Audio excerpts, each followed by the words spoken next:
guys, welcome back to my channel. Thank you guys so much for tuning in. For those of you who are returning, thank you guys so much. And for those of you who are new, welcome. My name is Rachel and I make new videos on a bunch of different things every week. So for today's video, I wanted to make this more like a chill, kind of like chit chat video. I'm just finishing my makeup right now, so I'm gonna actually finish it while I'm talking to you guys. I did most of my makeup, but I wanna do my eyeliner and some eyeshadow. I don't know why, I feel like recently I haven't been posting as frequently as I previously was. Maybe that's not true, but for some reason I feel like that. And I thought it would be interesting to like share some updates that I have about my work.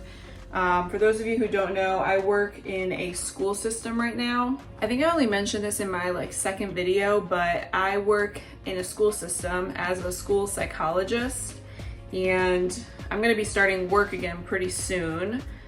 So I've been on summer vacation, which is awesome, and that's like the reason why I've been able to post so frequently on this channel.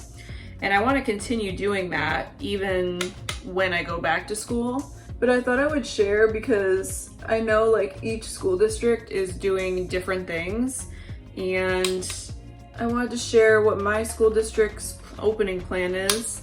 And I'm curious if you guys are like teachers or if you're parents of children going to school. I'd love to know in the comments what your school district is doing. Because even if like two school districts are doing hybrid, they look so different depending on how they planned it and like structured it. So yeah, I feel like it's gonna be like a crazy year. No one's gonna be fully prepared for it. So yeah, I figured I would share with you guys because I just got like more updates about my position. So I'll explain like a little bit about what I do too, because I feel like whenever people hear like, oh, I'm a school psychologist, first off, people probably rarely hear that because it's not like a well-known job, like as known as like a nurse or something. So it's funny, whenever I tell people my profession, a lot of people are like, oh, and they just like don't know what that is at all, which is fine. I mean, I don't mind explaining it. So I figured I would share a little bit about that, and I'll share first what my school is doing to reopen. So I am a school psych in a school district, a public school district in Massachusetts. And it's funny, like looking state by state, because a lot of New England, I feel like, is taking more like protective measures. And then, I don't know, I feel like the southern states are doing more like in person fully, which is just so funny because in New England, like that wasn't even like a thought. Most of the superintendents of each school like already said in June, like no way there's gonna be fully in person by the fall. So I knew that wasn't even an option from the start. And yeah, it's just funny how like each state is so different depending on that. I know Massachusetts, we were up there with COVID cases, but we've been doing pretty good compared to some of the other states that are actually going back fully in person. So it's always interesting to me. So in my school district, they decided to start fully remote for every student, which I thought was the smart idea to start. I was okay with either like remote or hybrid model. They're gonna end up phasing to a hybrid model. They didn't say when though. I'm assuming it's not gonna be until like November or something, like end of October, early November. And I think they're gonna try and get like the younger grades in first. They're gonna try and keep high school on remote learning longer just because they probably think like they can handle it better than younger kids. So yeah, that's what my school district is doing. And the only tough thing, and this is where I kind of get into like what I do. So my job is very different than a teacher. So right now what I do as a school psych is, I'm gonna say this like kind of confusing, but then I'll explain it. So what I do is I conduct psychological assessments on students, and basically, because that sounds like confusing, a lot of people don't know what that means. Basically, I meet with the student, and the student has to be either in special education already, and every 3 years we look over how the student's doing and we do like a re-eval on them to see if they still continue to qualify for special ed. Or I'll test kids for the first time ever because they're an initial and they might need special ed services, like there's a teacher or parent that's concerned about them and they referred them.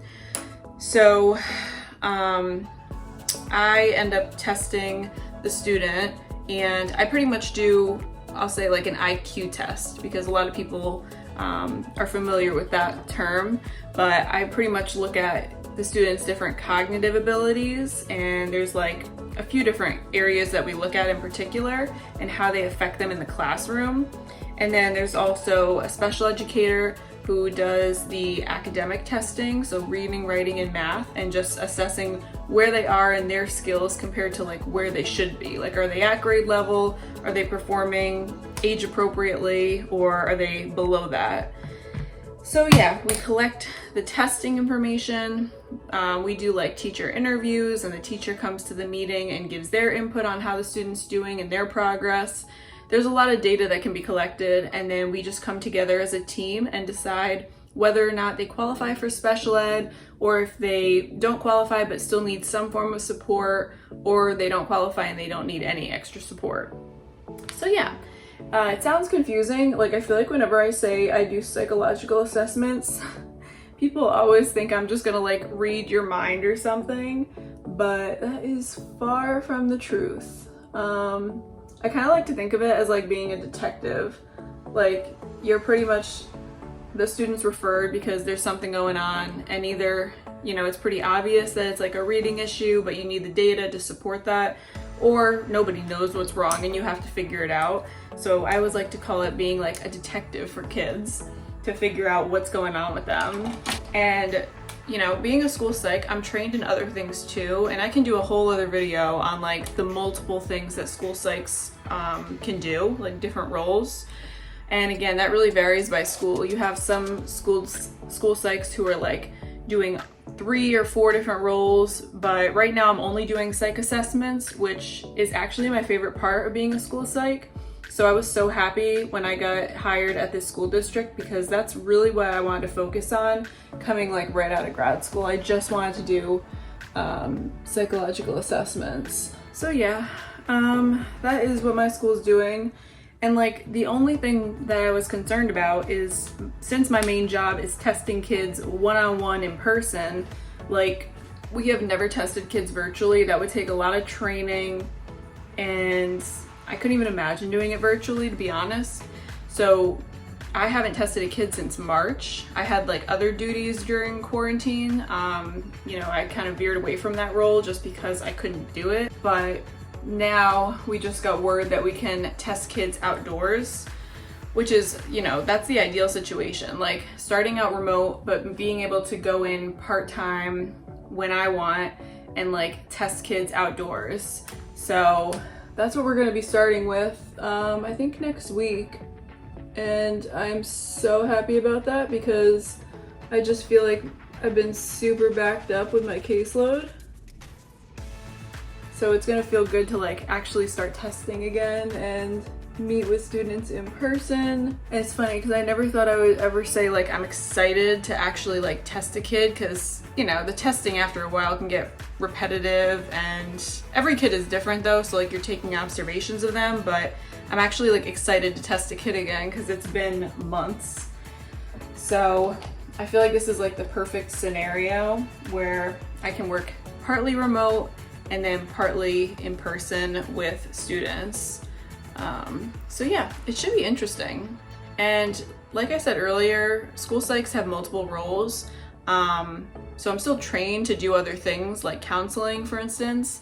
But if you guys want another video on like, I don't know, like the day in the life of a school psych, or just different roles that school psychs are trained and competent in, I would love to do that video. I'm not sure if that would be a major interest for people, because I know people are more interested in like other jobs, and a lot of people don't know about school psychology. So yeah, if you guys are interested in learning more about it, I would love to share it. If not, then I will make this probably the last video about school psych stuff. But yeah, I'm curious what you guys think about that. Also, you guys, my kitten just turned 4 months old recently, and we've officially had him now for 2 months. Ugh, I can't with his cuteness. He is just like so adorable. Yeah, I'm talking about you, Blue. Maybe for one of my next videos, I can do a cat update, because I know I filmed a while back 10 things that I wish I knew before getting a kitten. Aw. But I think it'll be interesting to do like an update every now and then, just to like share different growth spurts and things that we have learned ever since I last made that video. And I'll tell you, he's a trip, but we absolutely love him. Isn't that right, baby? Yeah. I don't really care about happy ever after. Something about you gives me hope.